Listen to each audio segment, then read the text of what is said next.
Hi!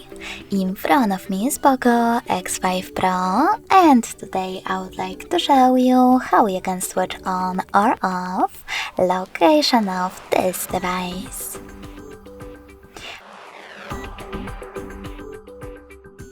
First of all, go into Tab menu. Now look for location shortcut, and when you find it, click on it. As you can see, mine is now see-through.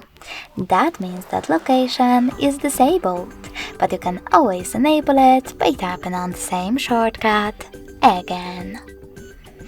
If you want to, you can always go into settings instead, scroll down and look for location section. When you find it, click on it. Now you can manage location thanks to this switcher next to location access. Thanks so much for watching. If you enjoyed this video, smash that like button, comment and subscribe. Bye!